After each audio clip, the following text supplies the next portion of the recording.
दोस्तों, मैं ज्योतिषाचार्य मीना सालवान अपने YouTube चैनल मीना सालवान में आप सबका हार्दिक स्वागत करते हैं। ज्योतिष के मुताबिक जब भी कोई ग्रह राशि परिवर्तन करते हैं, उदय होते हैं या अस्त होते हैं, तो इसका असर पृथ्वी पर और मानव जीवन पर पड़ता है। देवताओं के गुरु बृहस्पति 12 वर्ष बाद 13 अप्रैल को राशि परिवर्तन करने जा रहे हैं और यह कुंभ राशि से मीन राशि में गोचर करने जा रहे हैं और यह उनकी अपनी ही राशि है, क्योंकि बृहस्पति धनु और मीन राशि के स्वामी हैं और मीन राशि में ही गोचर करने जा रहे हैं। तो यह बहुत ही शुभ संकेत है आपके लिए भी, हमारे लिए भी और पूरे समाज के लिए कि बृहस्पति कुछ ना कुछ शुभ संकेत तो अवश्य ही प्रदान करेंगे। बृहस्पति उत्तम ग्रह होने की वजह से या शुभ ग्रह होने की वजह से हमेशा शुभ फल ही प्रदान करते हैं। समाज में आपकी स्थिति कैसी होगी, समाज में आपकी प्रॉस्पेरिटी कैसी होगी, समाज में आपका रुतबा क्या है और आपकी संतान कैसी है, आपकी पत्नी कैसी है और आपको समाज में किस नजरिए से देखा जाता है, यह सब बृहस्पति ही निर्धारित करते हैं। बृहस्पति उत्तम या शुभ ग्रह होने की वजह से हमेशा शुभ फल ही प्रदान करते हैं। अगर आपकी कुंडली में बृहस्पति शुभ स्थिति में है, बलवान अवस्था में है, तो निश्चय ही आपको समाज में मान सम्मान और इज्जत मिलेगी और प्रॉस्पेरिटी आपकी अच्छी होगी, धन की स्थिति आपकी बहुत अच्छी होगी और आपकी पत्नी जो सी है वो संस्कारी होगी, आपके बच्चे संस्कारी होंगे और उनका समाज में नाम होगा। और यहीं पर ही अगर आपकी कुंडली में बृहस्पति की स्थिति अच्छी नहीं है या नीचस्थ अवस्था में है, तो कहीं ना कहीं गुरु आपकी विवाह होने में दिक्कत प्रदान करेंगे, आपकी प्रॉस्पेरिटी में दिक्कत प्रदान करेंगे। अगर आपकी संतान होने में भी दिक्कत पैदा करेंगे। अगर आपकी संतान हो भी गई है, अगर आपने बच्चे को कंसीव कर भी लिया है, तो कहीं ना कहीं मिसकैरेज होने की संभावना भी दर्शाते हैं बृहस्पति, अगर वो नीचस्थ अवस्था में है। आपको धन से संबंधित परेशानियां आपको रहेंगी। अगर आप कहीं पर कार्य कर रहे हैं, व्यापार कर रहे हैं या जॉब कर रहे हैं, तो वहां पर भी आपको कहीं ना कहीं दिक्कत आएगी। शिक्षा से संबंधित अगर आप शिक्षा में हैं या शिक्षा से संबंधित अगर आप कोई कार्य कर रहे हैं, तो वहां पर भी आपको परेशानी आएगी। शिक्षा अगर कर रहे हैं तो वहां पर आपको शिक्षा में भी रुकावटें आएंगी। तो ये सब चीजें जो सी हैं वो बृहस्पति के अशुभ होने की स्थिति में ही होती हैं। यहाँ पर मैं 2 पार्ट्स में वीडियो को बनाऊंगी। पहले पार्ट्स में मैं उन राशियों के बारे में बताऊंगी जिनके लिए बृहस्पति बहुत ही अच्छे फल प्रदान करने वाले हैं और दूसरी वीडियो में मैं उन राशियों के बारे में बताऊंगी जिनके लिए बृहस्पति अशुभ रहने वाले हैं और उनको कौन कौन से उपाय करने हैं जिससे कि उनकी जो अशुभता है बृहस्पति की वो खत्म हो जाए और उनके लिए वो शुभ फल प्रदान करें। तो सबसे पहले पार्ट में मैं उन राशियों के बारे में बताऊंगी जिनके लिए बृहस्पति का यह गोचर बहुत ही शुभ फल प्रदान करने वाला है। लेकिन उससे पहले मैं आपसे निवेदन करती हूँ कि मेरे चैनल को ज्यादा से ज्यादा लाइक, शेयर और सब्सक्राइब कीजिए। स्पेशल बेल आइकन को आप जरूर दबाएं ताकि मेरी आने वाली नोटिफिकेशन आप तक पहुँच सके। सबसे पहली राशि है वृषभ राशि। वृषभ राशि में बृहस्पति का गोचर एकादश भाव में हो रहा है।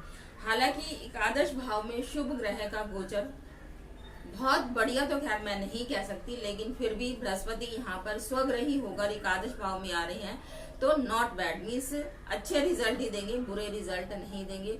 और बृहस्पति की जहाँ पर दृष्टियां पड़ रही हैं, जैसे कि पंचम दृष्टि 3rd भाव पर, सप्तम दृष्टि 5th भाव पर और नवम दृष्टि जो सी है वो 7th भाव पर पड़ रही है, तो यहाँ पर जहाँ पर बृहस्पति की दृष्टि पड़ रही है वहां पर बहुत ही अच्छे रिजल्ट प्राप्त होने वाले हैं।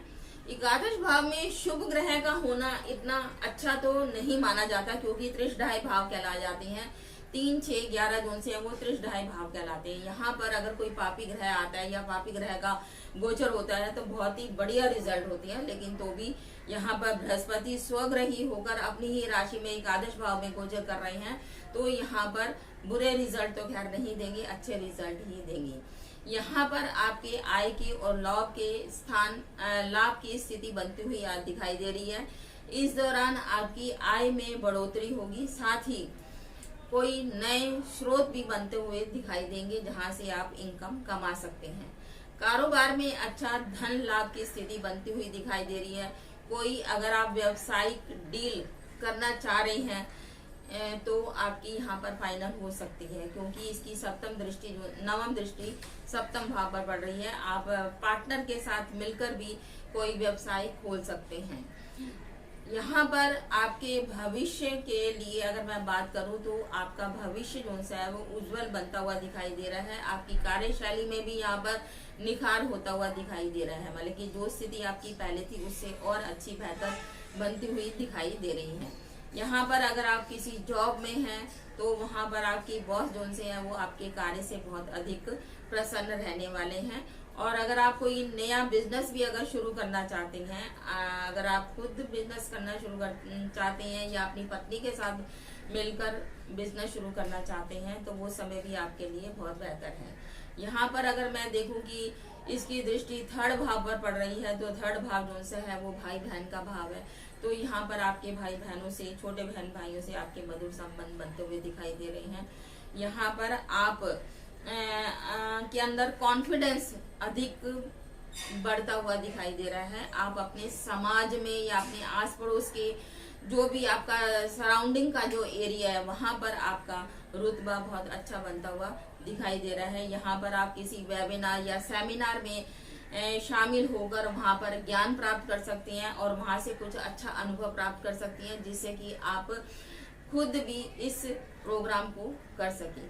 यहीं पर ही अगर सप्तम दृष्टि की बात करें तो सप्तम दृष्टि जो सी है वो पंचम भाव पर पड़ रही है। यहाँ पर अगर आप बच्चा कंसीव करना चाहते हैं तो आप यहाँ पर बच्चा कंसीव कर सकते हैं। अगर आप स्टूडेंट हैं तो यहाँ पर आपकी पढ़ाई के लिए उत्तम समय है। अगर आप विदेश में जाकर भी स्टडी करना चाहते हैं तो यह समय आपके लिए बेहतर रहने वाला है। सप्तम दृष्टि, नवम दृष्टि आपके पार्टनर भाव पर पड़ रही है, सप्तम भाव पर पड़ रही है। तो यहाँ पर शादी के संयोग भी, जो व्यक्ति अनमैरिड है तो उनके यहाँ पे शादी के योग बनते हुए दिखाई दे रहे हैं।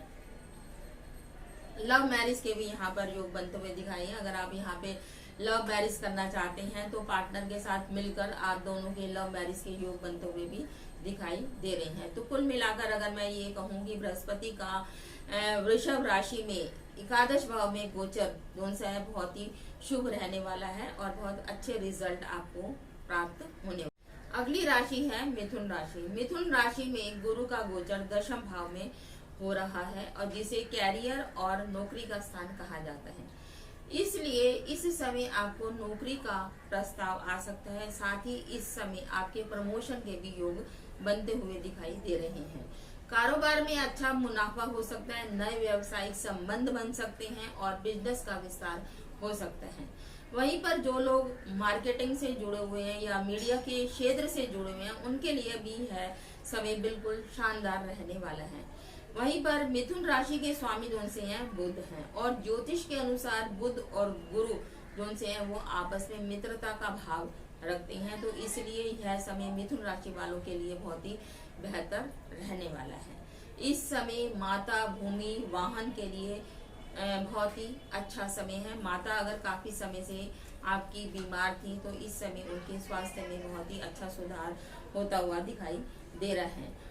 उन्नति के लिए आपके लिए यह समय बहुत ही बेहतर है। अगर आप कोई उच्च पद प्राप्त करना चाहते हैं और कोई एग्जाम या कंपटीशन में बैठना चाहते हैं तो यह समय आपके लिए बेहतर रहने वाला है। यहाँ पर आप गुरु को और अधिक बलवान करने के लिए या गुरु से संबंधित अच्छे रिजल्ट लेने के लिए आप बृहस्पतिवार के दिन आप एक लोटे में जल लीजिए और उसमें थोड़ी सी हल्दी डालिए और उसको अपने ऊपर से 7 बार एंटी क्लॉकवाइज घुमाकर आप बाहर किसी पौधे में या बाहर किसी चौराहे पर आप उसको डाल दें।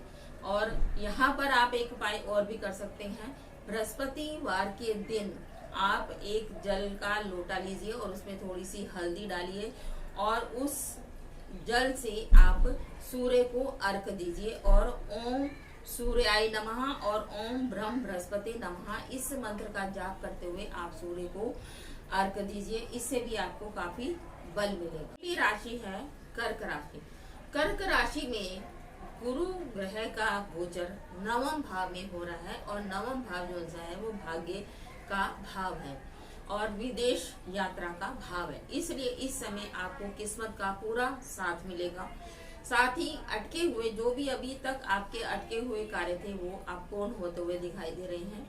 इस दौरान आप व्यापार के सिलसिले में विदेश भी जा सकते हैं या यात्रा भी कर सकते हैं और व्यवसायिक यात्रा भी आपके लिए बहुत ही लाभप्रद रहने वाली है।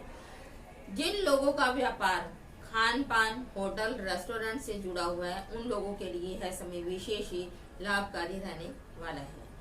गुरु के इस गोचर से कर्क राशि के लोग अपने लक्ष्यों और कार्यों को पूरा करने में बहुत ही सक्षम दिखाई दे रहे हैं। इस समय आपको पूरा लाभ उठाना चाहिए समय का। वहीं पर अगर मैं ये देखूं कि बृहस्पति की भाग्य भाव में बृहस्पति बैठकर आपके लगन को मजबूत कर रहे हैं, मीन्स आपके अंदर एक कॉन्फिडेंस, एक पावर आपके अंदर ज्यादा आएगी। और वहीं पर सप्तम दृष्टि जोन सी है वो थर्ड भाव के अंदर ही, मीन्स आपका पराक्रम भी जागृत होगा। आपके लोगों के बीच में आपकी जान पहचान बनेगी, आप लोगों में प्रसिद्ध होंगी। और वहीं पर ही जो नवम दृष्टि है वो पंचम भाव पर पड़ रही है। यहाँ पर अगर आपको संतान कंसीव करने की सोच रहे हैं तो यह समय आपके लिए बहुत ही उत्तम रहने वाला है। संतान की शिक्षा के लिए यह समय विशेष उत्तम रहने वाला है। अगर आप संतान को बाहर विदेश में शिक्षा के लिए भेजना चाहते हैं तो यहाँ पर बिल्कुल परफेक्ट टाइम है कि आप अपनी संतान की आगे की शिक्षा के लिए इस समय का सदुपयोग करें।